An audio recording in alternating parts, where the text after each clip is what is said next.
Mas vamos lá. Gente, seguinte. Essa semana a gente tava... Eu não lembro o que eu estava fazendo. Não sei se eu estava fazendo janta, alguma coisa do tipo. E o meu filho mais velho, de 6 anos, o Pedro, estava no sofá.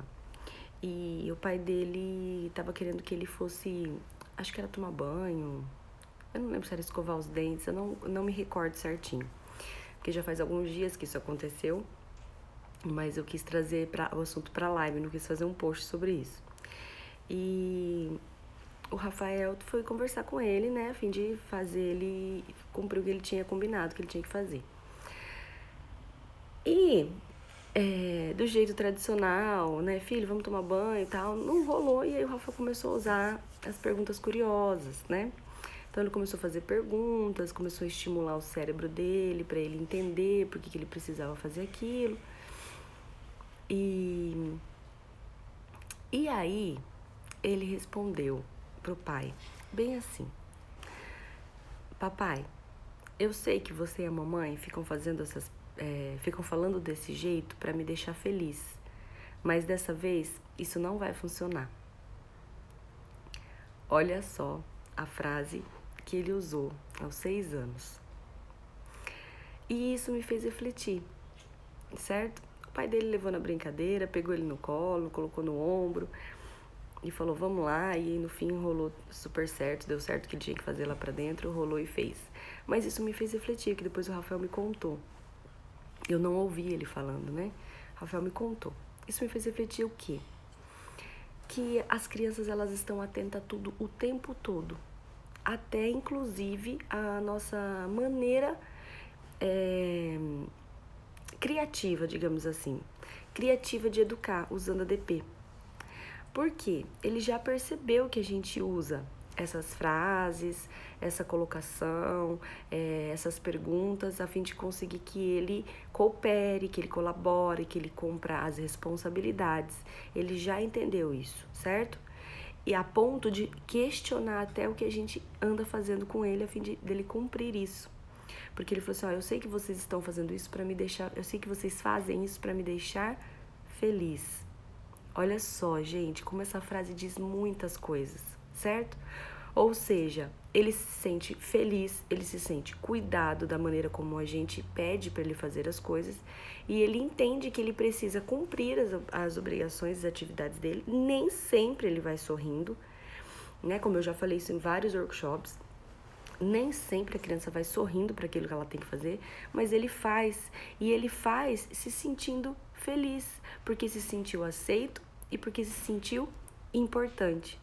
Então, eu sei que vocês fazem isso para me fazer feliz, mas hoje isso não vai funcionar. Ou seja, hoje eu não tô afim, mas hoje eu não quero.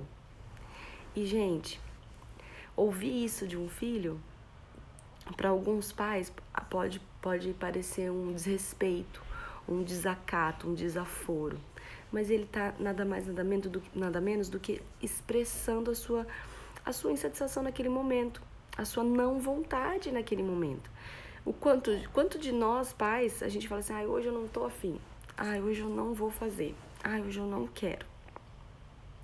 Seja para ir para academia, seja para fazer os afazeres domésticos, né? Seja para, enfim, fazer um almoço, ir no mercado. A gente fala tantas vezes isso, hoje eu não tô afim, hoje eu não quero. E por que para a criança seria diferente ela ter os mesmos sentimentos que a gente? Só porque ela é criança, ela tem que querer fazer tudo todos os dias? Do jeitinho que tem que ser feito? Todos os dias, ela não pode manifestar pra gente que naquele dia ela não tá afim. Gente, ela é humana, tá? A criança, ela tem sentimentos tanto quanto a gente. É humano pra ela isso, né? Então a gente tinha duas alternativas. Ou o pai dele colocar a mão na cintura bem bravo e falar assim, escuta aqui, quem você pensa que é pra falar comigo desse jeito? Como eu cresci ouvindo isso, né? E muitos de vocês também podem ter crescido ouvido isso, como vocês também podem fazer isso às vezes com seus filhos, porque aprenderam assim, a gente aprendeu assim. Então o pai dele poderia ter feito isso, como poderia ter feito o que ele fez. Hoje não vai funcionar? Então vem aqui sessão de cosquinha. E começou a fazer cosquinha e levou ele pro banho e ele tomou banho. E aí a conexão dele foi maior. ainda do que já vinha sendo construída, né? Por quê? Porque o Ralph entendeu que ali ele estava só demonstrando ali uma coisa que é naturalmente, uma coisa que é natural nossa, do ser humano. Eu tenho isso, vocês têm isso, as crianças também têm isso. E outra coisa que me trouxe para reflexão, gente, que a disciplina positiva, criar os filhos com o modelo da disciplina positiva, criar os filhos através da inteligência emocional, a fim de que eles adquiram inteligência emocional já desde muito cedo, com técnicas de Montessori, comunicação não violenta, é uma forma de ensinar a criança a se entender de dentro para fora, adquirir habilidades de controlar seus próprios sentimentos, certo? E ter uma percepção do meio em que ela vive muito mais aguçada, né? A criança, ela consegue raciocinar muito mais rápido, ela consegue compreender o meio em que ela vive de uma forma diferente de uma criança educada do modelo tradicional. Isso não tem a ver com inteligência ou não, tá? Isso tem a ver com estímulos. Estímulos do cérebro que a gente faz para que o cérebro se integre, ou seja, razão e emoção ao mesmo tempo. Eu consigo entender de onde vem isso, então eu consigo compreender o meio em que eu vivo muito melhor. Isso faz com que as crianças se tornem muito mais argumentativas, tá? Tanto que ele me deu essa resposta para o pai dele. Porque ensina as crianças a serem mais argumentativas. Então, nós, enquanto pais, a gente tem que estar preparado para receber isso. A gente tem que estar preparado emocionalmente, a gente, por dentro, para receber isso. Porque se eu estou educando minha criança num modelo de educação que vai fazê-la integrar cérebro racional e emocional, que vai fazê-la entender as próprias emoções muito mais rápido, administrar isso, que vai fazê-la ter uma compreensão do meio em que ela vive de um jeito diferente de outras crianças da mesma idade, que vai fazê-la parecer que emocionalmente ela é mais madura. Isso também vai fazê-la ser mais questionadora, mais argumentativa, mais reflexiva. E com isso vão vir perguntas para mim, enquanto mãe, certo? Questionamentos para mim, enquanto mãe, que a nossa sociedade diz assim: você, por ser criança, não pode falar assim comigo. Então, eu tenho que entender que isso vai acontecer e eu tenho que estar preparada emocionalmente para não colocar a mão na cintura e falar assim: quem você pensa que é para estar falando comigo desse jeito? Eu sou sua mãe, você me deve respeito. Entende? Porque senão eu estou educando, usando ferramentas nobres de educação, educando minha criança de um jeito completamente diferente da sociedade, no modo geral. Mas aí quando ela me devolve a habilidade argumentativa, questionadora, porque o cérebro está criando sinapses e aprendendo sobre isso, e eu devolvo para ela com autoritarismo ou com um excesso de poder. Entendam, tá? Excesso de poder, porque os pais têm autoridade sobre os filhos, mas quando eu devolvo dessa forma, eu proíbo, eu impeço, entendeu? O quê? As conexões de serem realizadas. Eu digo para essa criança assim: não, eu quero que você seja inteligente emocionalmente, mas até aqui. Ali não. E aí eu não deixo o processo de evolução e de trilha neural ser formada. Eu limito isso. Então, gente, nós, enquanto pais, temos que estar preparados. Nós, enquanto pais, temos que nos livrar de todo tipo de educação tradicional que a gente foi educado, que a gente conheceu, porque a forma que a gente aprendeu para ser pai e para ser mãe hoje precisa ser diferente, precisa passar por uma restauração, uma reforma. Afinal, as crianças estão recebendo estímulos todos os dias, desde o útero, então elas são diferentes. Por isso que a gente não pode educar da mesma maneira que fomos educados.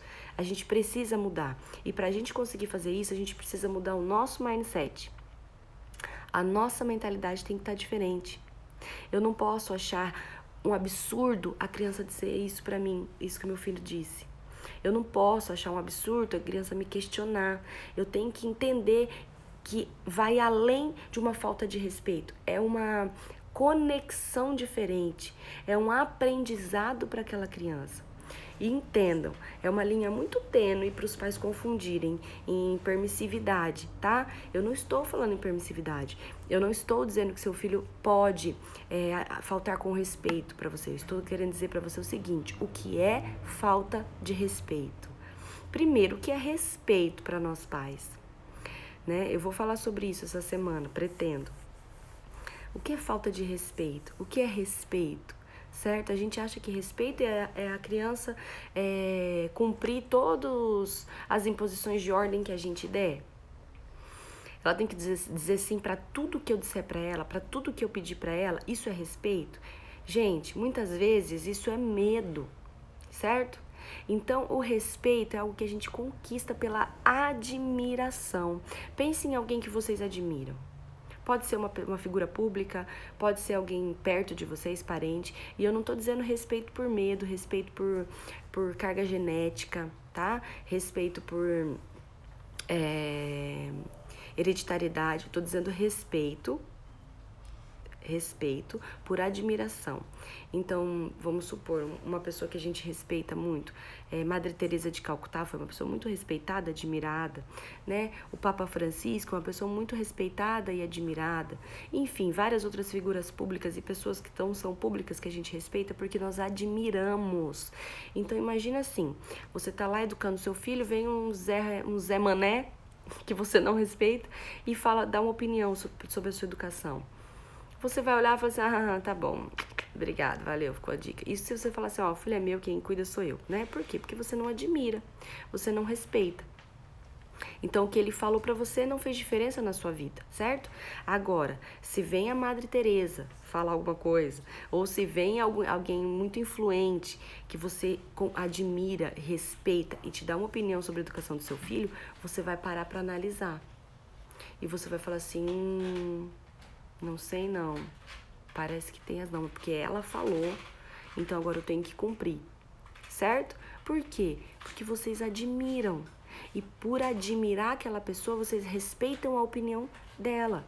Podem até não concordar, mas vão avaliar se vale a pena ou não seguir pelo respeito e admiração. É esse respeito e essa admiração que a gente tem que ter dos nossos filhos pra gente. Deita aqui com a mamãe, vem cá, vem. Davi já acordou e estava no sofá. Vem aqui, deita aqui. Entendem? É esse respeito e essa admiração que a gente tem que conquistar das crianças. E não isso que a gente acredita ser respeito. Escuta aqui, eu tô mandando e você obedece, porque eu sou sua mãe e você me deve respeito. Isso não é respeito, isso é medo, gente. Os filhos precisam admirar os pais, tá? E por admirar, eles respeitam, porque aí tudo que vocês disserem pra eles vão refletir, inclusive na adolescência. Por que a gente vê tantos adolescentes não respeitando pai e mãe? Porque não admiram. Tem medo. Tem medo. E nós só vamos ensinar para eles sobre respeito e admiração a partir do momento que a gente mudar a nossa mentalidade em relação ao que eles estão nos devolvendo, a partir do momento que a gente aplica ferramentas nobres de educação, seja disciplina positiva, Montessori, comunicação não violenta, parentalidade consciente, seja o que for, tá? Então, gente, se você gosta desse modelo, entendeu que é necessário isso para essa nova geração, e tá disposto a aplicar, você pode receber e vai, tá? Receber questões, argumentações de seus filhos, porque eles estão aprendendo isso, que é maravilhoso, quer dizer que tá funcionando. Então, mude a sua mentalidade a fim de você entender, interpretar aquilo e ensinar valiosas habilidades de vida a partir daquilo também para sua criança. Certo? Vocês conseguiram entender? Dê um feedback aí para mim. Foi válido? Entenderam hoje a reflexão que eu trouxe? Como funciona? Estejam preparados para mudar de dentro para fora, certo? É importante a gente mudar de dentro para fora. Quando a gente muda de dentro para fora, eu consigo educar um serzinho que está aqui fora de uma forma muito mais inteligente e madura emocionalmente. Mas eu tenho que estar disposta como mãe, e os pais também. Combinado, gente? Eu vou falar sobre isso, quem é de Londrina aqui, dia 21 de setembro, eu vou lançar essa semana, tá? O link de inscrição. Dia 21 de setembro eu vou fazer um workshop o dia todo, no sábado, sobre isso, tá? Nós vamos falar sobre a criança interna dos pais, trabalhar essa criança interna, porque todos nós pais temos uma criança interna dentro da gente, que muitas vezes está ferida. E às vezes nem se dá conta disso, às vezes não tem a consciência disso. Nós vamos trabalhar isso, essa criança interna ferida, conhecê-la, amá-la, encorajá-la, para daí depois, no segundo momento, que é depois do almoço do curso, a gente aprender novas ferramentas de disciplina positiva, diferente do workshop tradicional que eu faço, é uma continuação, tá? Então, fique ligado no dia 21 de setembro, fique ligado aqui, essa semana eu vou soltar, mas a gente precisa aprender isso, se livrar dessa tradição de educação dos nossos pais em nós, pra gente conseguir educar de uma maneira diferente, muito mais positiva, amorosa, de respeito mútuo, de encorajamento. E é isso. Um beijo grande. Olha lá, a Paula participou e gostou, que bom. Gente, vale essa reflexão para ao longo da semana. Combinado? Olhem para os seus filhos sobre uma nova perspectiva. Combinado? Paula tá dizendo assim, tem um casal de filhos, Alice de 6 anos e Lorenzo de 2. E a disciplina positiva tem me ajudado muito. Paula, mesma diferença de idade aqui dos meus. Os meus têm 3 anos e 8 meses. E sim, disciplina positiva é vida. Tanto para mãe, né, para maternidade, paternidade, relacionamento, até dentro de empresas a gente tem aplicado a disciplina positiva. Um beijo grande, ótima semana para vocês, Deus sempre presente, que Deus abençoe a semana de vocês, que Deus abra a mente de vocês, restaure o que precisa ser restaurado e dê sabedoria na condição aí dos filhotes, certo? Fiquem com Deus, tchau, tchau.